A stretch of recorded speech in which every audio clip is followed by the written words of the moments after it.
CBI जांच में नहीं मिला कोई सबूत, हो गया है हजूर पिताजी के पक्ष में फैसला। जी हाँ साथ संगत जी, धन धन सदगुरु तेरे आसरा।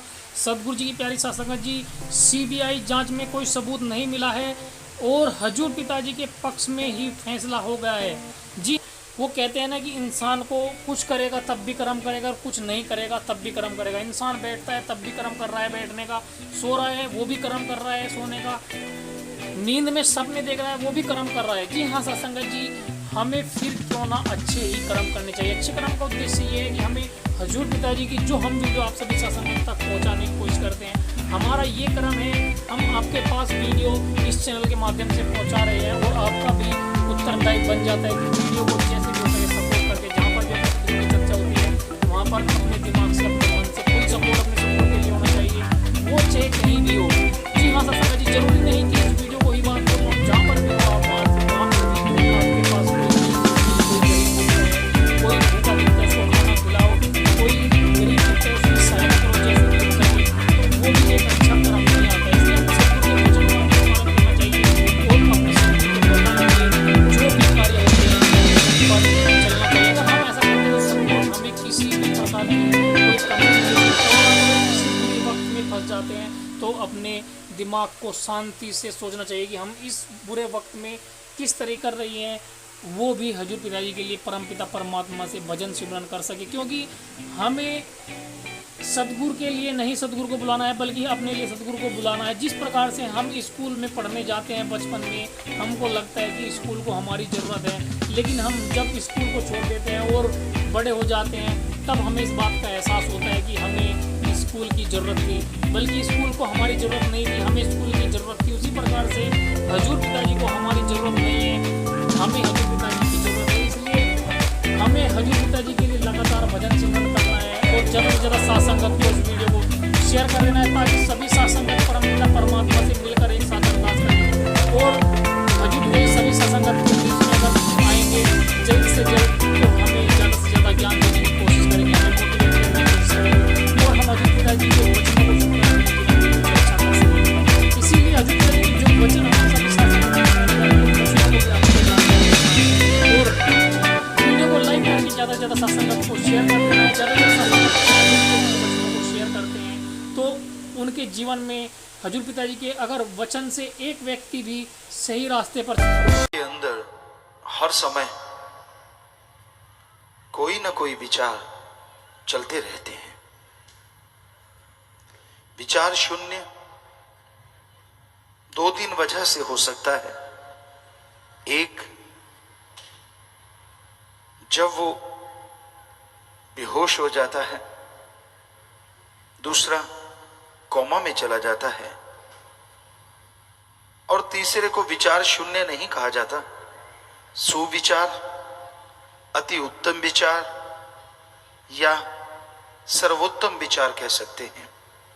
वो समय होता है जब इंसान गुरु मंत्र मेथड ऑफ मेडिटेशन करके 10वें द्वार में पहुंच जाता है।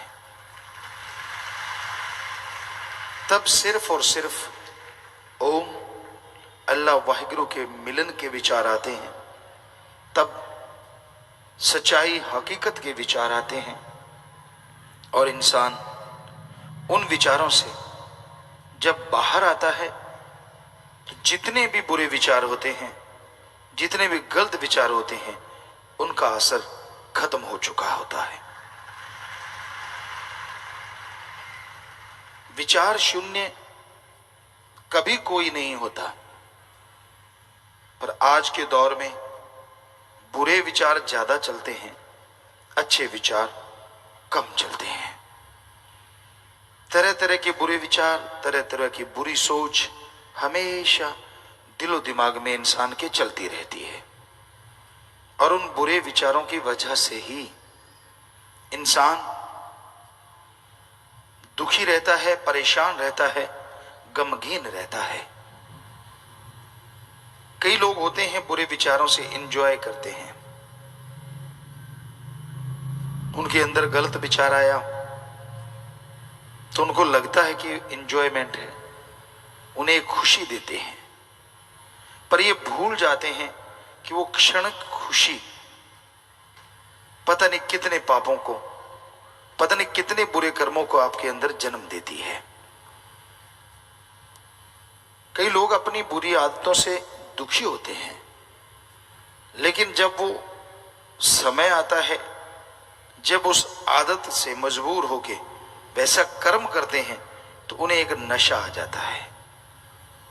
वो उस बुरी आदत को अंजाम दे डालते हैं। फिर पश्चाताप आता है, ओ ये गलत कर्म नहीं करना चाहिए, ये बुरी चीज नहीं अपनानी चाहिए। लेकिन जब तक आपकी विल पावर मजबूत नहीं होगी, आप फिसलते रहेंगे। विल पावर, आत्मबल को मजबूत अगर करना चाहते हो तो काम धंधा मत छोड़ो, घर परिवार बाल बच्चे मत छोड़ो। बस आधा घंटा सुबह शाम, यानी 1 घंटा 24 घंटे में से आधा सुबह आधा शाम, या 20-20 मिनट सुबह दोपहर शाम मालिक की याद में लगाओ। कितना कम समय है, इतने कम समय में ही आप अपने आप पे काबू पाना सीख जाएंगे और गम चिंता टेंशन परेशानियों से निकलना भी सीख जाएंगे। कई बार आदमी को टेंशन होती है जब उसका काम धंधा नहीं चलता, टेंशन होती है बिजनेस व्यापार नया करना है, टेंशन होती है पेपर दिए हैं रिजल्ट आने वाला है, टेंशन होती है पेपर आने वाले हैं, टेंशन होती है जब कोई कंपटीशन आने वाला है।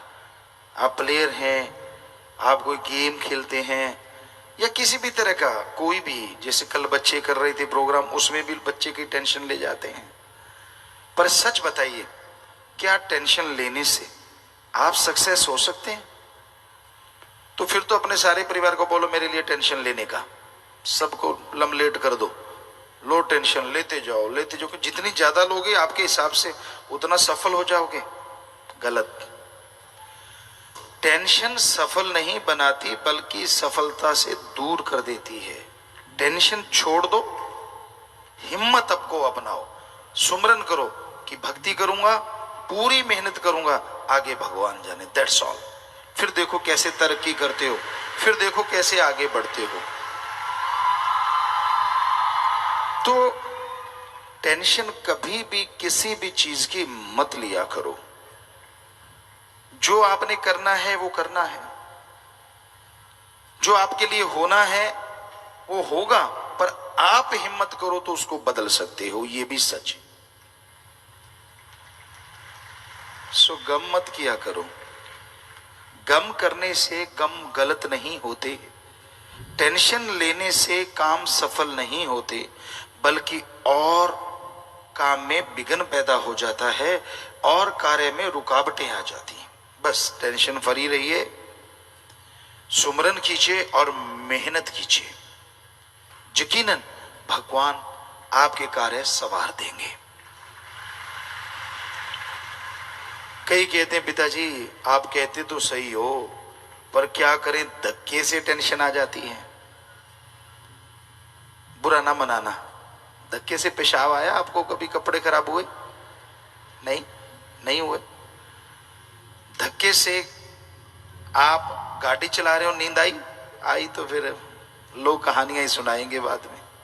नहीं आई ना, तो जब नींद धक्के से नहीं आने देते आप, बाथरूम वगैरह टॉयलेट वगैरह धक्के से नहीं आने देते, उसे रोक सकते हैं कि नहीं थोड़ा टाइम रुक जा, वहीं जाके करेंगे, कपड़े खराब ना हो जाएं। करते हो ना? तो फिर धक्के से टेंशन कैसे आ जाती है ये बताइए।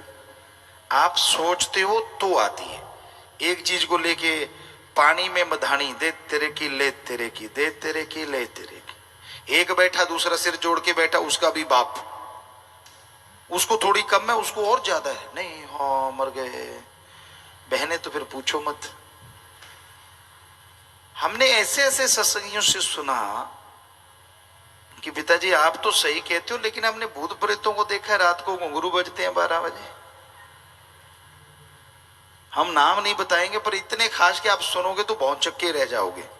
यार इतनी भक्ति लगती थी इंसान की, और वो ऐसा कहता है। हमने कहा बेटा हमने वेद पढ़ लिए, सारे ग्रंथ पढ़ लिए, भूत प्रेत धरती पे होते ही नहीं। कहते ना 12 बजे घुंघरू बजते, हम तो दरवाजा और बंद कर लेते, चिटकनी एक आधी रह रही होती है तो।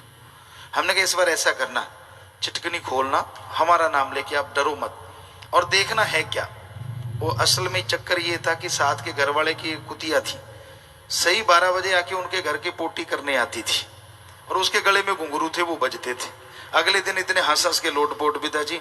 जैसे आपका नाम लेके खोला तो वो कुतिया थी। हमने कहा थी कुतिया, भूत कुतिया नहीं बनी, वो थी कुतिया। तो अब बेचारी को लगा कि सारे सो जाते इस दिन, इनके घर में कर दो काम, बढ़िया, कोई बोलता तो है नहीं। अब आप डराना एक बार, अगले दिन कहती आना बंद हो गई। तो ये होते हैं भूत, भरम के भूत होते हैं। कोई भूत प्रेत ऊपरी पराई जिन चुड़ैल नहीं होता। हम कई बार रातों को जाया करते, टूर्नामेंट होते थे, और राजस्थान में साधन की कमियां होती थी, कच्चे रास्ते वो टीले होते थे, तो कई बार बड़ के पेड़ नहर के किनारे या पीपल के पेड़, बड़े बड़े पेड़ होते, अंधेरी रात होती, अब 5-6 किलोमीटर चलना है, 2-4 लोग हम होते, तो जैसे ही उस पेड़ के नीचे से निकलते, थोड़ा आगे जाते तो फड़फड़ाहट होती। तो हमारे कई साथी होते, जब फर्स्ट टाइम हमारे साथ जा रहे थे, उनकी घिग्गी बद गई। हमने कहा क्या हुआ? कहते बोल मत। हमने कहा क्यों? कहते देखा नहीं वहां भूत प्रेत डांस कर रहे हैं, डांस कर रहे हैं। हमने कहा अभी देख के आते। कहते मरवाएगा, तू मत जा। हमने कहा आप यहीं खड़ो, हम जाते हैं। हम गए वहां पेड़ के नीचे, वो दूर खड़ों के टांगे कांप रही हैं, तक तक तक तक तक। हम जा रहे हैं यार, टांगे आपकी कांप रही हैं। कहते बस तू मरवाएगा, छोड़ेगा नहीं। हमने कहा फिक्र ना करो। तो हम नीचे गए, ऊपर निगाह मारी, टॉरस थी, उसको मारा, देखा, फिर फड़ फड़ फड़ फड़। तो हम हंसते हुए वापस आए। कहते क्या हुआ? हमने कहा यार वो पक्षी थे बेचारे, तो जब आप आए हैं उनको डर हो गया यार हमें मारेंगे ये, वो अपने से डर रहे हैं और आप उनसे डरते हुए बाथरूम करने जा रहे हो। तो ये होता है, और कोई भूत प्रेत नहीं होता। भानगढ़ का किला, सेवादारों में किसी ने चैलेंज किया, मोस्ट हॉन्टेड किला है एशिया का, भूतों वाला किला, अगर सीधी भाषा में कहें भूतों से भरा हुआ किला। वहां जब हम गए तो एक पास में ही रिसोर्ट था, टेंट रिसोर्ट, हम उसमें वैसे चलते, ये क्या है, देखा तो बहुत खूबसूरत था, क्या पता शूटिंग हो जाए, उस नजरिए से वहां गए। उनके मैनेजर आके कहते गुरुजी कहाँ शूटिंग कर रहे हैं? हमने कहा भानगढ़ के किले। हमने कहा भानगढ़ के किले रात को करोगे? हमने कहा दिन रात करेंगे। कहते हैं, उन्होंने कहा तू ऐसे क्यों कर रहा है?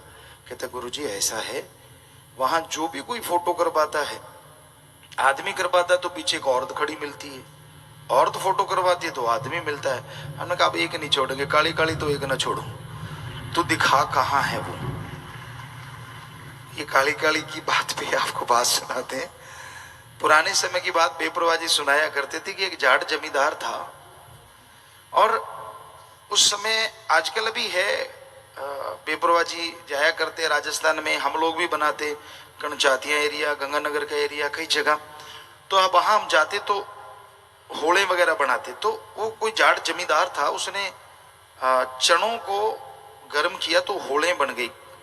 बहुत स्वाद बनती है, बहुत टेस्टी होती हैं वो।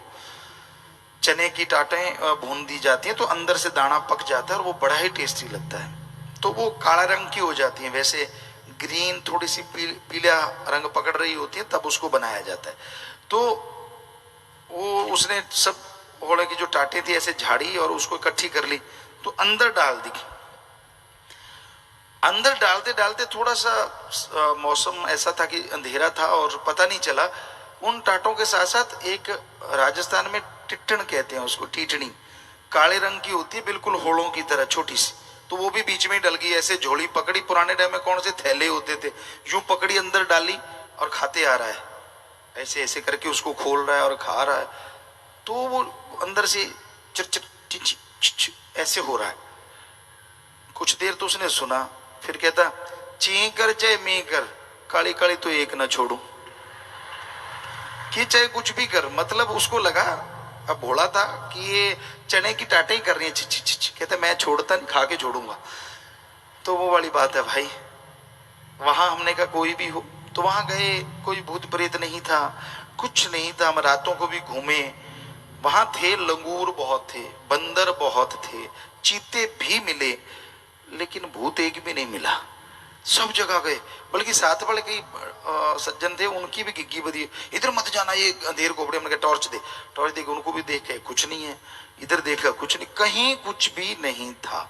तो ये फजूल की बातें हैं, भूत प्रेत होते ही नहीं। मत डरा करो, टेंशन ना लिया करो। अब बच्चों को टेलीविजन पे दिखाते हैं एक हाथ आ रहा है, आ रहा है, अब गेट खुलता है तो आधा तो काम बीच में ही हो जाता है। वो चद्दर दबाते हैं, कई तो पूरा मुंह डब के आंख खोल के देखते हैं क्या आ रहा है। उनको लगता है हमने चद्दर ले ली, ऐसा लगता है जैसे कोई बुलेट प्रूफ जैकेट पहन ली हो कि अब कोई कुछ नहीं करे। अरे आंखें दिख रही, चद्दर ली है, कौन सा तूने बुलेट प्रूफ पहन लिया। फिर मम्मा कहेगी या पापा पेशाब करे, मम्मा पापा भी नहीं जाते आजकल के पेशाब करने, बच्चों ने तो जाना क्या है, उस हाथ से डरते, क्योंकि वो चर होता है। और ये भाई चांस घर का दरवाजा भी वैसे कर देना। और होता क्या है, वो चर क्यों होती है, क्योंकि जो कब्जे होते हैं उनमें तेल नहीं देते आप लोग, और वो सूख जाते हैं, लोहे से लोहा टकराता तो वो चर्र ही करेगा और डांस थोड़ी ना करेगा। तो उसमें सरसों का तेल या कोई मोबाइल, कोई भी मुगलैल वगैरह आप डालो एक फॉर्म में और वहां लगा दो, और तख्ते को 5-7 बार ऐसे करो, आवाज खत्म। तो ये चीजें आज के युग में आम पाई जाती हैं। उनको लगता है कि नहीं, गेट खोलने नहीं जाते, अंधेरे में बाथरूम नहीं जाते, तो ये बड़ी अजीबोगरीब चीजें, जबकि भूत प्रेत होते ही नहीं। तो इन चीजों के लिए टेंशन करना, काम धंधे के लिए टेंशन करना कभी भी मत करो। आप हिम्मत करो, हिम्मत मर्दा मद दे खुदा। हिम्मत करे अगर इंसान तो सहायता करे भगवान। अगर आप हिम्मत करेंगे, मेहनत करेंगे तो भगवान जी साथ देंगे। अगर मेहनत ही नहीं करोगे तो भगवान क्या साथ देंगे। आप सोए हुए हो, नींद ले रहे हो, भगवान जी मदद कर, क्या मदद करेगा, 4 खुराटे और दे देगा, ले ले बेटा। कुछ मेहनत करोगे, कार्य करोगे, तभी मालिक मदद करेंगे ना। गुलाम मत बनो किसी का, गुलाम बनना है तो एक का बनो जो महाराजाओं से भी आगे होता, और वो है ओम हरि अल्लाह वाहिगुरु राम। उसका कोई गुलाम बन गया, समझ लो दोनों जहान में राजा हो गया, महाराजा हो गया। पर उसका गुलाम बनना इतना आसान नहीं है। काम वासना, क्रोध, लोभ, मोह, अहंकार, मन, माया, चुगली, निंदा सब छोड़ना पड़ता है।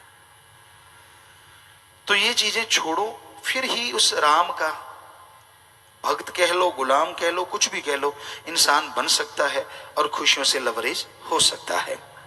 सो आज आपको यही बताना था कि टेंशन मत लिया करो। टेंशन जब आप लेते हो, शीशे के सामने खड़े हो, आपका रंग गिरगिट की तरह बदलता रहेगा। आप सोचोगे पिताजी ने कहा टेंशन नहीं लेने, मैं नहीं लेता, ठीक हो गया। थोड़ी देर फिर टेंशन आ गई, फिर शीशे में देखो, ओए ये क्या हो गया, फिर नहीं लेता, तो फिर ठीक हो जाएगा। अजीबोगरीब ऐसा 4:40 बजे रहते हैं फेस पे। आप जानते हैं ना 4:40 काफी फेमस हुआ है, 10-10 और 4:40। कभी कोई 9:15 ही रहते हैं, हंसी आए कुछ भी आए, वो 9:15 ही होते हैं सही। तो वैसे 10-10 रहे तो उससे के बराबर की तो कोई मुकाबला हो ही नहीं सकता, पर 9:15 भी ठीक रहता है। उदासी आती, किस बात की उदासी, कहते आदमी को उदास भी होना ही पड़ता है कभी ना कभी। क्यों पड़ता भाई, किस लिए? अब काम धंधे के लिए उदास होते हैं, टेंशन लेते हैं, वो भी गलत, आपको अभी बताया। बाल बच्चे परिवार के लिए अगर आपने अच्छे संस्कार दिए, लोग आपको बुरा नहीं कहेंगे। बच्चे नहीं मानते तो नहीं मानते, आप क्या कर सकते हैं, प्यार से कोशिश कीजिए। टेंशन लेने से तो वो बदलेंगे नहीं।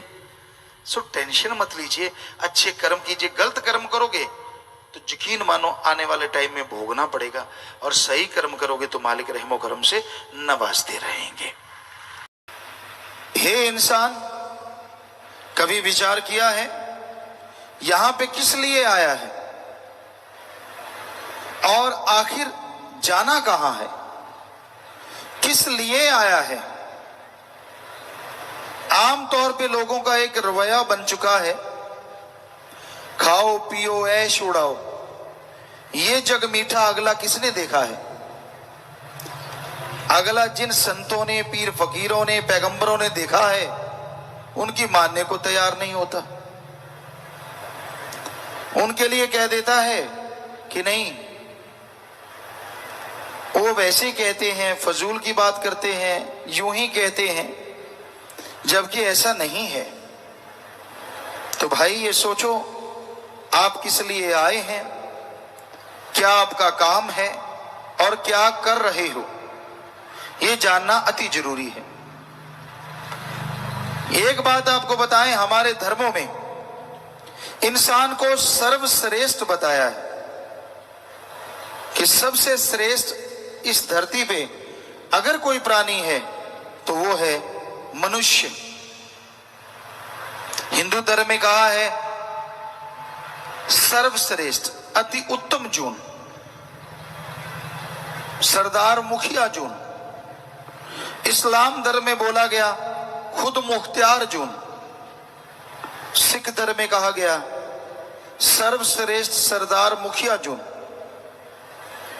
और इंग्लिश फकीर भी यही कहते हैं कि इंसान जैसा कोई दूसरा नहीं। पर सोचने वाली बात है कि इंसान ऐसा क्या कर्म करता है जिससे कहा जाए कि वाकई जो गुरुओं ने, पीर पैगंबरों ने, ऋषि मुनियों ने कहा है वो सही है, कि वाकई इंसान जैसा कोई नहीं है। देखते हैं आदमी और जानवर, पशु पक्षी में क्या फर्क है। अगर निगाह मार के देखें तो पशु पक्षी भी खाते पीते हैं और जानवर भी खाता पीता है। फर्क मात्र इतना है, इंसान जब चाहे, जैसा चाहे वैसा खाने की कोशिश करता है, और जानवर पक्षियों को जब मिल जाए, जैसा मिल जाए उसे खा के पेट भरने की कोशिश करते हैं। मकसद तो दोनों का एक ही है, मतलब तो दोनों का एक ही है, अपना पेट भरना, अपने लिए ताकत पैदा करना। तो घर परिवार जानवरों का घर होता है, घोंसले होते हैं पक्षियों के, उसी तरह आदमी का भी घर होता है। बाल बच्चे आदमी के, जानवर पक्षियों के भी होते हैं। फर्क क्या है? जीते जी जानवरों की मलमूत्र काम में आती है और मरने के बाद हड्डियां, चमड़ा सब काम आ जाता है। आदमी का जीते जी मलमूत्र संभालने में साइंटिस्ट लगे हुए हैं, कैसे संभालें, इतना बढ़ता जा रहा है। और मरने के बाद हड्डियां संभालने पे भी टैक्स लगता है। जाओगे वो पहले ही ले लेंगे, आजा आजा तू हमारा ग्राहक है, निकाल, कितने निकालेगा। तो हड्डियां समेटने में भी पैसा लगता है।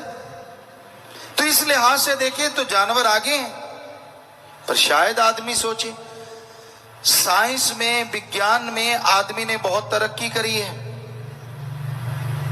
सुख सुविधा के साधन बन गए हैं। तो साइंस ने कितनी तरक्की की है, गाड़ियां हैं, कारें हैं, क्या ऐसा पशु कर सकता है? ना जी ना, पशु नहीं कर सकता। पर आपको सुख सुविधा के साधन तो विज्ञान के नजर आ गए। पर अगर आज कहें कि आदमी बारूद के ढेर पे बैठा है, सारी दुनिया बारूद के ढेर पे बैठी है, तो गलत नहीं होगा, क्योंकि एटम, परमाणु, अणु, हाइड्रोजन जो बम बन रहे हैं, ऐसा खतरा जैसा आज आदमी को आदमी से है, क्या आदमी को पशु से हो सकता है? कभी नहीं हो सकता, सोच भी नहीं सकते पशु। तो फिर भी पशु आगे निकल गए, आदमी तो फिर पीछे रह गया। फिर धर्मों में क्यों कहा कि आदमी सर्वश्रेष्ठ है, अति उत्तम है, सरदार जून, मुखिया जून, सर्वश्रेष्ठ जून? क्यों? एक कारण है, आदमी इस मृत्युलोक में, इस घोर कलयुग में अगर चाहे तो भगवान को यहां वहां दोनों जहान में देख सकता है, जबकि पशु पक्षी चाहते हुए भी उसे नहीं देख सकते। आदमी को भगवान ने यह ताकत दी है, अगर भगवान का नाम जपे, जीते जी गम, दुख, दर्द, चिंता, बीमारियों से मुक्ति, मरने के बाद आवागमन से मुक्ति, आदमी को मिल सकती है, जबकि देवी देवता को भी नहीं मिल सकती, पशु पक्षियों की तो बात छोड़ो। इसलिए आदमी को हमारे गुरुओं ने, ऋषि मुनियों ने, संत पीर पैगंबरों ने सर्वश्रेष्ठ कहा। अब आप खुद देख लो, क्या आदमी वाला काम करते हो? कभी भक्ति करते हो कि सारा दिन चुगली, निंदा, हथाई कर रहे हैं, इधर की उधर, उधर की इधर, इधर को उंगली लगाई लड़ दी, उधर के लगा दी? तो भाई ये कोई आदमियों वाले काम है? हमारे वेद शास्त्र, हमने सभी पवित्र ग्रंथ पढ़े, हिंदू धर्म के हमारे वेद शास्त्र, और जिनमें गीता, रामायण, महाभारत, चारों वेद, पांचवा वेद महाभारत को भी कहा जाता है। इसके अलावा इस्लाम धर्म की पवित्र कुरान शरीफ, कुरान मजीद, सिख धर्म की पवित्र गुरुवाणी, ईसाई धर्म की पवित्र बाइबल, कबीर जी, शेख फरीद जी, नामदेव, धन्ना भगत, रविदास, बहुत सारे संत, बौद्धिस्ट, जैनिस्ट, सभी धर्मों की वाणी पढ़ी। विष्णोई धर्म के जांबा जी, उनकी वाणी पढ़ी, उनका गुटका पढ़ा। तो सभी धर्मों की वाणी पढ़ी। सारे धर्मों में यही कहा गया है जो हम आपको आज बताएंगे।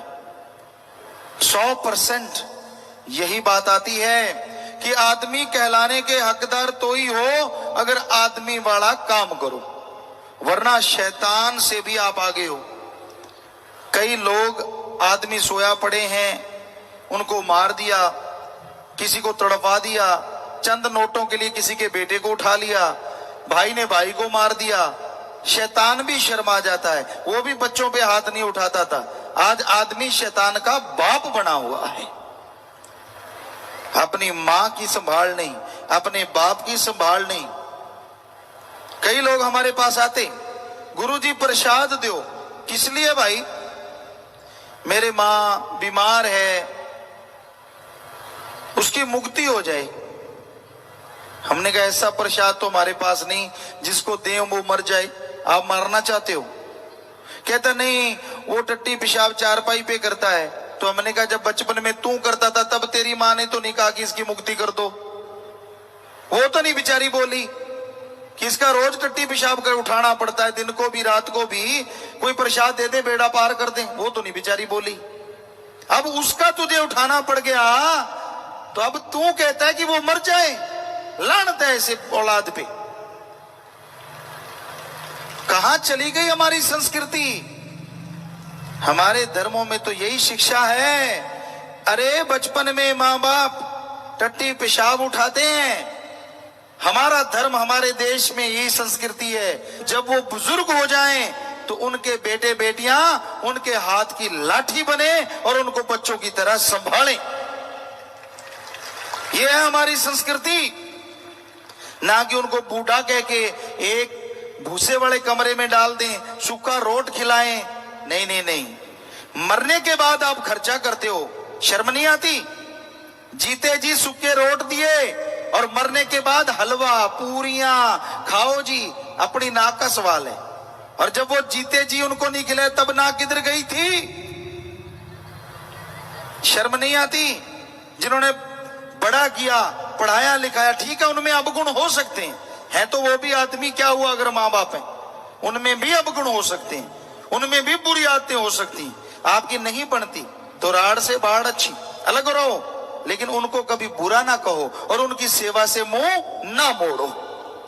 जितना हो सके उनकी सेवा करते रहो। घर से सेवा शुरू करो, फिर करो समाज की सेवा। पर आज का युग ही ऐसा है। हमने देखा बुजुर्गों को बूढ़िया, डैनिया, इतने इतने गंदे नाम लेंगे। भी है तो तेरा ही खून, तेरा ही बाप है, तेरी माँ है, क्या कह रहा है? शर्म नहीं आती तुझे? अपनी माँ के लिए, बाप के लिए इतने निरादर के शब्द प्रयोग में लाता है। और माँ बाप को भी चाहिए बच्चों को आशीर्वाद दें। एक उम्र होती है, वेदों में लिखा हमारे, वो तो 75 साल था, लेकिन आज की उम्र माने तो 50-55 साल। उसके बाद आपको संन्यास लेना चाहिए। बच्चों के कंधे पे सारा बोझ डालो कारोबार का, कि बेटा मैं बैठा हूं, काम धंधा संभाल, मेरे अनुभव की जरूरत पड़े तो मेरे से पूछ ले, वरना भाई मेरे से जैसा अच्छा बुरा हुआ कर लिया, अब तू जान, और खुद करो भक्ति। पर बुजुर्ग टांग अड़ाते ही रहते हैं, हटते नहीं। ऐसे नहीं ऐसे करो, ऐसे नहीं ऐसे करो। अरे इतनी कमजोर टांगे हुई पड़ी है, क्यों उड़ा रहा है? राम राम जप, ये लिखा हमारे धर्मों में। पर हमने देखा है नौजवानों को कम फिक्र होता है, बुजुर्ग जो जो। एक माता आई, हमने कहा बोल माता क्या चाहिए? बातें चल रही थी, संगत बैठी थी। हमने कहा शायद कोई बीमार होगी कुछ, या भगवान का नाम मांगेगी। कहती गुरुजी एक बात सुनो, हाँ मुझे पड़पोता चाहिए। तेरी आगे बेटों ने पोतों ने रंग लगा दिया। कहती नहीं रंग तो नहीं लगाया, फिर भी दिल करे। अरे भगवान को पाने का दिल क्यों नहीं करता? आगे से आगे फंसते जा रहे हैं, फंसते जा रहे हैं। तो कहने का मतलब दोनों पीढ़ियों को समझना चाहिए। हमारी संस्कृति को बुजुर्ग आशीर्वाद देते हैं, और एक उम्र आती है उसके बाद सन्यास लेके बच्चों के कंधों पे बोझ डाल देते, तू जान भाई तेरा काम जाने, मैं तो राम नाम जपूंगा। तो दोनों पीढ़ियों में कमी है, नौजवानों में भी बुजुर्गों में भी। दोनों को ही हम कह रहे हैं समझो अपने अपने कर्तव्य को, समझो अपने अपने फर्ज को, और उसके अनुसार चलो। ये कहता है हमारा धर्म, ये कहते हैं हमारे विधि विधान जो बनाए गए हमारे पूर्वजों के द्वारा। अपने मुर्शिद कामिल के प्यार मोहब्बत में खो जाते हैं, उनके लिए भौतिक दौलत, दुनियावी रिश्ते नाते कोई मायना नहीं रखते। वो अपने पीर मुर्शिद कामिल, अपने सतगुरु रहबर में इस कदर खोए रहते हैं, इस तरह से खोए रहते हैं कि उनके दर्श दीदार उनके लिए जन्नत दोनों जहां से बढ़ के हो जाते हैं। उनका दर्श दीदार जिंदगी है, और दर्श दीदार नहीं होता तो बिन पानी की मछली की तरह वो जीवात्मा तड़पती रहती है। वो बाहरी तौर पे कोई सेंट या कोई धूप बत्ती नहीं करती, बल्कि अपने दिलो दिमाग की धूप करती है। एक तड़प से, एक व्याकुलता से पुकारती है अपने पिया, अपने मुर्शिद कामिल को कि हे मेरे रहबर, हे मेरे दाता, हे मेरे सतगुरु, मुझे तू चाहिए, तेरा दीदार चाहिए, तेरा रहमो करम चाहिए, और किसी चीज की जरूरत नहीं। वो दुनिया के जंजाल में, दुनिया की चुगली निंदा में नहीं पड़ता ही, वो ओम हरि अल्लाह वाहिगुरु की याद में तड़पते रहते हैं, और अपने गुरु पीरो मुर्शिद कामिल ने जो बताया है उसके अनुसार चलते रहते हैं। वो हर बार बार ये प्रार्थना करते हैं, ये दुआ करते हैं, हे मेरे रहबर साईं, हे मेरे दाता, तूने चरणों से लगाया है, मुझ में ऐसा गुण नहीं जो मैं इतराऊं या मान करूं कि मैंने कुछ किया है या मैंने कुछ पाया है। नहीं, ये झूठ होगा। मुझ में ऐसा कुछ भी नहीं, जो कुछ किया है तूने किया है। तेरा रहमो करम ऐसा है जो रास्ते के कंकर को भी हीरा बना सकता है, और तूने तो उस कौड़ी को, उस कंकर को जो लोगों के ठोकरों पे रहता, उठा के अपने ताज में लगाया, और ऐसा जर्रा बना दिया जो सबको खुशनुमा कर रहा है। तो अपने मुर्शिद कामिल, अपने सतगुरु का गुणगान एक जीवात्मा करती है दिलो दिमाग से, और जब ये गुणगान गाया जाता है फिर दुनिया की होशो हवास भूल जाती है।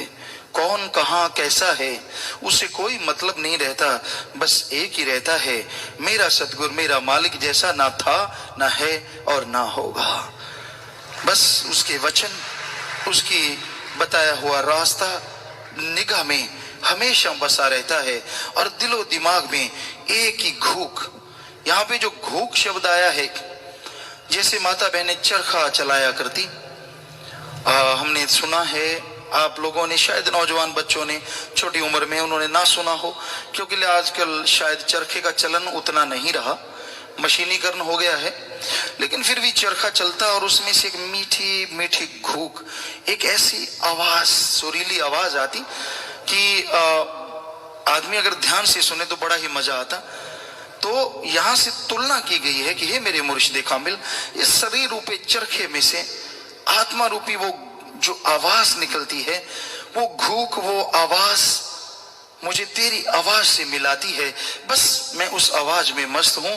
मैंने दुनिया से क्या लेना है, कौन पापी कौन गुनाहगार ये सब तू देखता है, कौन धर्मात्मा कौन पुण्य करने वाला है ये सब तू जानता है। पर हे मेरे मुर्शिद कामिल, बस तेरे से यही दुआ है, हर कोई तेरा नाम जपे, बुराइयां छोड़ के अच्छाइयों की तरफ आए, अपने अंदर की सफाई करे, ताकि तू उसको दया में रहमत से माला माल कर दे।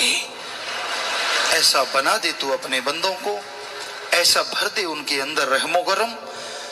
तो एक मुरीद जो मर मिटता है अपने पीर और मुर्शिद कामिल के लिए, बिना दुनिया के शर्म हया की परवाह किए, बिना किसी चीज की परवाह किए, जो सब कुछ कुर्बान करने को तैयार रहता है, और मुर्शिद कामिल भी उससे कुर्बानी ले लेता है। क्योंकि अपने आप कोई कुछ नहीं दे सकता, शरीर का एक बाल नहीं दे सकता, और फिर सब कुछ देना तो दूर की बात है। अपने चंद विचार कोई गुरु को दे नहीं सकता, लोग विचारों के गुलाम हो जाते हैं। हमने देखा है, हमने अजमाया है, इस दुनिया में रिश्ते नातों को किसी में कुछ रखा नहीं है सिवाय मुर्शिद कामिल सतगुर रहबर के। बहुत प्यार लुटा लुटा के देखा, दुनिया में रही, दुनिया में देखा। ऐसा नहीं कि कोई ठोकर मिली, ऐसा नहीं कि किसी ने बेवफाई की, ऐसा नहीं, लेकिन जो मुर्शिद कामिल से तार जुड़ जाती है तो पता चलता है कि दुनिया के लोग कितने गर्जी हैं, कितने स्वार्थी हैं। बच्चों को देखा, जब तक होश हवाश नहीं होती अपने माँ बाप के पीछे कितने लंपट रहते हैं। उनका दीन ईमान, उनका धर्म, उनका भगवान उनके माँ बाप होते हैं।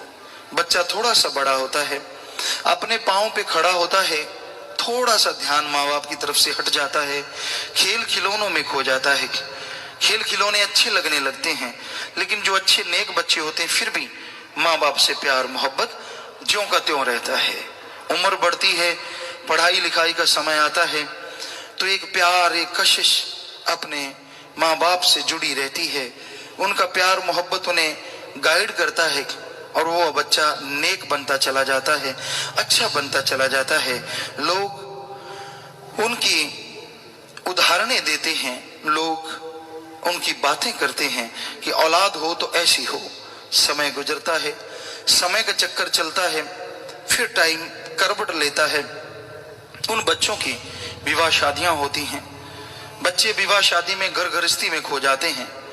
उन बच्चों को अपना जीवन साथी बहुत ही अच्छा मिल जाए, अल्लाह मालिक वाहिगुरु से डरने वाला और अपने सतगुरु मालिक से प्यार करने वाला, तो उनका प्यार और बढ़ जाता है मालिक के प्रति, अपने माँ बाप के प्रति। लेकिन कहीं कोई गलत मिल जाए, यकीन मानिए, तो माँ बाप तो क्या चीज है, गुरु मुर्शिद का प्यार भी पल में तुड़ा देता है। ये दुनियावी प्यार, लोग खो जाते हैं एक फानी प्यार में जो खत्म होने वाला है एक दिन, जो साथ छोड़ने वाला है। उनके साथ में इतने मस्त हो जाते हैं कि जो दोनों जहां का साथी है उनकी तरफ से मुंह मोड़ लेते हैं। तो ये संसार है, ये कलयुग है। इस कलयुग में ऐसा हो रहा है। पता नहीं कितने बुजुर्गवार जिनके अंदर सपने होते हैं, हमने नहीं देखा कोई माँ या कोई बाप जो बच्चा उसका वचन मानने वाला है, बात मानने वाला है। हमने सच्चे मुर्शिद कामिल की रहमत से 2.25 करोड़ लोगों को गुरु मंत्र के करीब 2.25 करोड़ के करीब गुरु मंत्र दिया। लोगों में पता चला, सत्संग की, कि जो बच्चा अपने माँ बाप का सत्कार करता है, माँ बाप उसे प्यार करते हैं, सुलझे हुए माँ बाप हैं, समझदार अगर माँ बाप हैं, लोफर हैं यानी जगह जगह जाना, गलत आदतें हैं, फिर तो कहना क्या है। लेकिन अगर सही माँ बाप हैं, सत्संगी माँ बाप हैं, मालिक को मानने वाले माँ बाप हैं, हो नहीं सकता अपने बच्चे का बुरा करें। वो तो दूसरे का बुरा नहीं कर सकते, अपने बच्चे का बुरा कैसे कर सकते हैं। लेकिन आप ये यकीन मानो, अगर कोई गलत आंसर आ जाए जिसकी सोच बहुत घटिया हो, हम 100% बताते हैं आपको, क्योंकि ये कलयुग है, ये बुराई का टाइम है। गलत सोच वाला आ गया, उस बच्चे का कितना भी दृढ़ विश्वास अपने माँ बाप या गुरु मुर्शिद कामिल के प्रति है, लेकिन अगर कोई गलत विचारों वाला आ गया तो वो सारा प्यार, सारी मोहब्बत, किया कराया सब खाक में मिला सकता है। ये कलयुग है, ये कलयुग, ये हकीकत है, हम झूठ नहीं कह रहे, ये वास्तविकता है। कुछ पता नहीं है, क्योंकि तीर चलते हैं दुनियावी प्यार, मजाजी प्यार मोहब्बत के। जिस आदमी ने कभी मजाजी प्यार को नहीं देखा होता, वो मिल जाए पागल हो जाता है, और वो उस पागलपन का फायदा उठाते हैं गलत आंसर, और उसको अल्लाह मालिक के प्यार से, माँ बाप के प्यार से दूर कर देते हैं। ऐसा 100% होता है। इसलिए मालिक करे, जो नौजवान बच्चे हैं, आप जो सुन रहे हैं, या उनके माँ बाप, यकीन मानो अगर आपने सुखी रहना है, अगर आपने आनंद मानना है, तो अपने औलाद को उनके साथ शादी करवाना जो मालिक को मानने वाले हों, जिनका प्यार मालिक में बेइंतहा हो, चाहे वो गरीब क्यों ना हो, गरीब घर से क्यों ना हो। यकीन मानो आप सारी उम्र सुखी रहोगे। और अगर कहीं आपने पैसे के लालच में, रूप रंग के लालच में पागल हो गए, कहीं फंस गए, तो आप सारी उम्र पछताते रहोगे और हाथ में कुछ भी नहीं लगेगा। तो संत तो बताते हैं, और क्योंकि अगर एक नौजवान बच्चा है, अपने माँ बाप का सत्कार करता है, अल्लाह वाहिगुरु राम से प्यार करता है, तो उसको उसका जीवन साथी ऐसा मिलना चाहिए जो उससे बढ़ के मालिक से प्यार करता हो, उससे बढ़ के मालिक को मानने वाला, वचन मानता हो और मानता ही रहे। अब किया तो क्या जा सकता है, आदमी कौन सा भगवान है, वो तो देख सकता है कि हाँ भाई ये बच्चा मालिक को प्यार करने वाला है, मोहब्बत करने वाला है। आगे तो उसके कर्म हैं, आगे तो उसके लेख हैं, जैसे वो लिखा के आया है। तो इसलिए ऐसे जगह बच्चों की शादी करना चाहिए आपको। हम आपसे बार बार इसलिए कहते हैं क्योंकि हमने लोगों को देखा है तड़फते हुए, और ये चैलेंज करते हुए।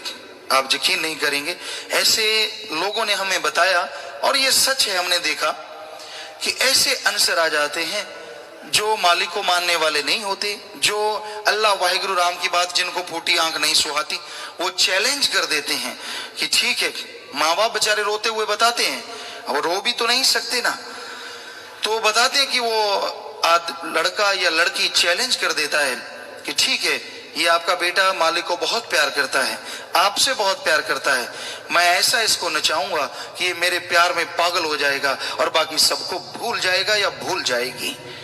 और हकीकत है, ये सच है कि दुनिया में ऐसा फिर हो जाता है, क्योंकि बहुत मास्टरमाइंड होते हैं जो दुनिया में पच के आते हैं, खच के आते हैं।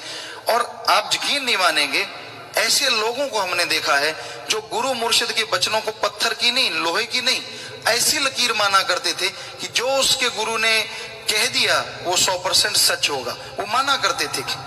पर ऐसा बुद्धि विवेक फेर देते हैं वो आंसर कि वही आदमी ये सोचने लगता, नहीं, उसका माँ बाप, उसका जो गुरु अल्लाह वाहिगुरु राम परमात्मा, गॉड, खुदा, रब, जिसको वो माँ बाप अल्लाह वाहिगुरु सब कुछ मानता है, कि इस तरह से जाल बुनते हैं उसके इर्द गिर्द कि उसे लगने लगता है कि उससे झूठा प्यार करते हैं, झूठी मोहब्बत करते हैं।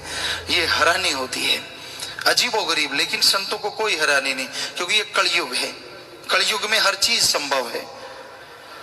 कहा करते हैं कि किसी को कोई अच्छी दवा दो, आम पता नहीं राजस्थान में एक कहावत है, हमें पूरी तरह याद नहीं, कि गधे की आंखों में नमक डालते हैं, हल्का सा नमक वाला पानी, वो इसलिए डाला करते हैं कि उसकी आंख साफ हो जाए। लेकिन गधा चिल्लाता है मेरी आंख फोड़ेंगे।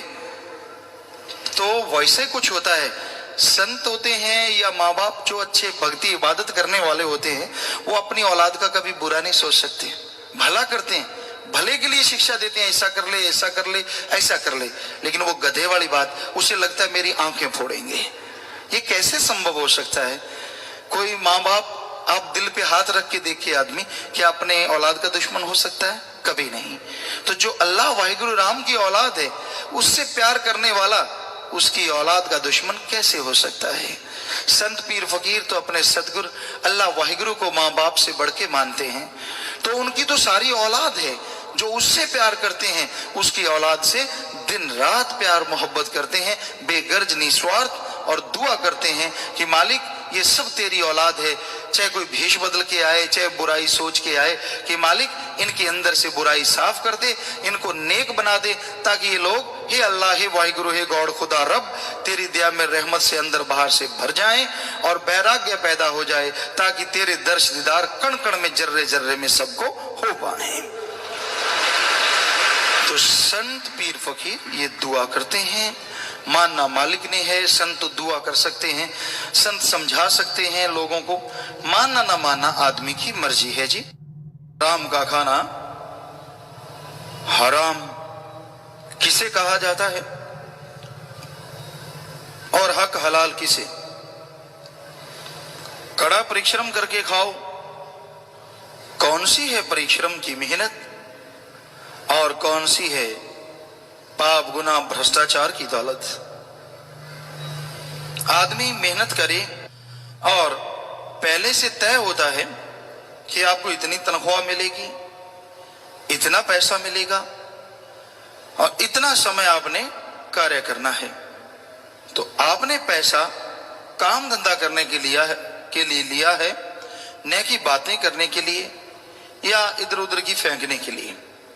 तो उतना टाइम आप काम धंधा करें, मेहनत करें, कड़ा परिश्रम करें, तो वो जो पैसा आता है वो हक हलाल का खाना है। जमींदार भाई हैं, खेत खलिहान में काम धंधा करते हैं, आगे नौकर काम करते हैं, तो पहले से बात खुल जाती है। साल का 18,000 20,000 जो भी, इतना पैसा देना है भाई, आपने मेहनत करनी है, इतना खेत खलिहान है। तो मेहनत करते हैं, उसमें काम धंधा करते हैं, उनको जमींदार भाई पैसा देते हैं और वो भाई लोग खूब मेहनत करते हैं।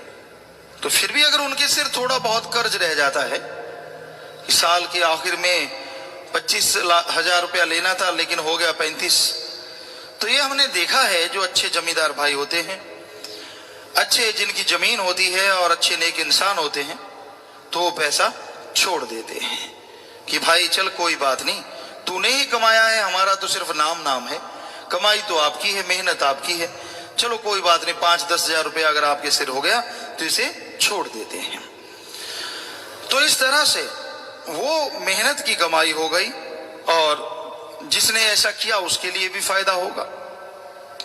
दुकानदारी है, मान लीजिए आपने पैसा लगाया और सारे खर्चे पड़ के वो सामान आपकी दुकान में 100 रुपए का पड़ता है, आप उस पे 10, 15, 20 रुपए ले लेते हैं, 10 रुपए 15 रुपए, तो कोई बहुत ज्यादा गलत नहीं है, क्योंकि ठीक है इस कलयुग में कुछ देर सामान पड़ा भी रहता है, उसका ब्याज वगैरह भी लग जाता है। तो इस तरह से ये 15-20% अगर आप लेते हैं तो कोई ज्यादा नहीं। लेकिन ये कलयुग है, यहाँ तो 500% लेते हैं, 100 वाली चीज 500 में, यार दोस्त आ गया 480 में, यार दोस्त खुश होके फूल के कुप्पा हो जाता है, 20 रुपए छुड़वा लिए, ये नहीं पता 380 में रगड़ दिया। सो ये कोई हक हलाल नहीं है, बुरा लगे अच्छा लगे, लेकिन जो हक हलाल है, जो मेहनत की कमाई है, वो तो यही है कि आप अगर किसी को पैसा भी देते हैं, कोई गरीब का कार्य संवारते हैं, वो आपसे पैसा ले जाता है, आप उसे ब्याज लगाते हैं, चलो जो बैंक ब्याज है या थोड़ा ऊपर आप ले सकते हैं, लेकिन अगर 5 रुपए 10 रुपए सैकड़ा ठोक देते हैं तो इससे अच्छा था आप पैसा देते ही ना। आपने तो गरीब को एक तरह से अपने जाल में फंसा लिया। तो हमारे धर्मों में इन चीजों से परहेज करना बताया है और यही मुर्शिद कामिल फरमाते हैं, छोड़ो जी हराम का खाना, जितना खाओगे कई गुना निकलेगा भी, और अगर आपके पास भी रहेगा तो तिगड़ी नाचना चाहता रहेगा। आपकी जो परेशानी है उसका आलम बढ़ता जाएगा, क्योंकि ठगी बेईमानी भ्रष्टाचार या ब्लैकमेलिंग या किसी को गलत फंसाने के लिए जो लोग पैसा लेके इधर आते हैं, एक दिन वो दोनों जहां में दुखी रहते हैं, एक दिन इस जहां में भी उन पे मार पड़ती है और अगले जहान में नरक तैयार रहती है। तो इसलिए पाप जुल्म की कमाई खाना छोड़ दीजिए, अपने ईश्वर से, अपने सतगुरु से, अल्लाह मालिक से नाता जोड़ के रखिए। तो ये सबसे जरूरी है। हक हलाल की रोजी जो खाए, सबके मन को वो है भाई, भजन लिए रोजी हक की खाना, कि मेहनत की करके खाओ, हक हलाल कड़ा परिश्रम 10 दी किरत कमाई, हार्ड वर्क करके खाओ। यह जो कमाई है आपको सुख देने वाली होगी, आपको शांति देने वाली होगी। किसी का हक मार के खाओगे तो दुखी रहोगे। हक हलाल में मालिक का नूर, कुदरत का है ये दस्तूर। जो हक हलाल की खाते हैं बड़ा ही अंदर सुरूर और चेहरे पे नूर रहता है, खुशी रहती है। हक पराया नानका उस सुअर उस गाय, गुरु पीर हाँ माता भरे या मुर्दार ना खाए। तो गुरु साहबान भी यही फरमाते हैं कि हक पराया जो खाता है वो दुखी रहता है, और जो हक हलाल का खाता है, कड़ा परिश्रम करके खाता है, उसके चेहरे पे नूर रहता है, वो सदा सुखी रहता है, अंतःकरण उसका खिला रहता है। तो इसलिए आप हक हलाल की रोजी रोटी खाएं, और रूखा सूखा भक्तों का खाना खाना। जो भक्त होते हैं वो चिकनी चुपड़ी के चक्कर में नहीं पड़ते, और रूखा सूखा खाते हैं और मालिक के गुण गाते हैं। पर जो चिकनी चुपड़ी के चक्कर में पड़ जाते हैं वो मन के गुलाम भी जल्दी हो जाते हैं। रूखा सूखा से मतलब ये नहीं कि 10 दिन का बासा खाओ, कहने का मतलब सादा भोजन हो, ज्यादा मसाले, ज्यादा ऐसी चीजें ना हो ताकि आपको वो तड़फाए ना, परेशान ना करें। शेख फरीद जी ने भी लिखा है, रुखा मिस्सा खाई के ठंडा पानी पी, देख पराई चौपड़ी मत ललचावे जी। कि कोई दूसरों की पराई यानी पराई दूसरों की देख के चिकनी चुपड़ी या बढ़िया महल बने हुए तो अपने जी को तड़फाओ ना। ये मत सोचो कि इसके पास इतना आ गया यार मैं तो मर गया, बर्बाद हो गया। आपको मेहनत की रूखी सूखी भी मिलती है, वो खा लो, संतोष रूपी ठंडा पानी पी लो, तो आप सुखी रहोगे, आपके अंदर आत्मिक शांति चैन जरूर आ जाएगा। जिनके लिए है पाप कमाए, अंत समय कोई साथ न जाए, कहें शाह सतनाम जी शाह मस्ताना। तो सच्चे रहबर दाता बेपरवाह साईं जी फरमाते हैं कि जिनके लिए पाप करता है, ठगी बेईमानी करता है, क्या पता जिंदगी के किस मोड़ पे आपको अंगूठा दिखा दें, ठेंगा दिखा दें, कोई भरोसा नहीं कब वो आपको छोड़ दें। तो क्यों करते हैं ऐसा? क्योंकि लेखा तो आपकी जान से लिया जाएगा। जैसे पाप कर्म करोगे वो आपकी आत्मा को भोगना पड़ेगा, और जिनके लिए करते हो वो कन्नी कतरा जाएंगे, वो छोड़ के चले जाएंगे। तो इसलिए भाई आप ये पाप कमाई छोड़ दो, ये आपके लिए घातक है, ये आपके लिए बुरी है। आदमी मेहनत करता है, उसमें से कुछ हिस्सा निकाले, 5वां 7वां 10वां 15वां, और दीन दुखियों की मदद में लगाए, तो उसको चैन भी आएगा, शांति आएगी, और दीन दुखियों की जो दुआएं हैं हमेशा उसके लिए दवा का काम करेंगी, और वो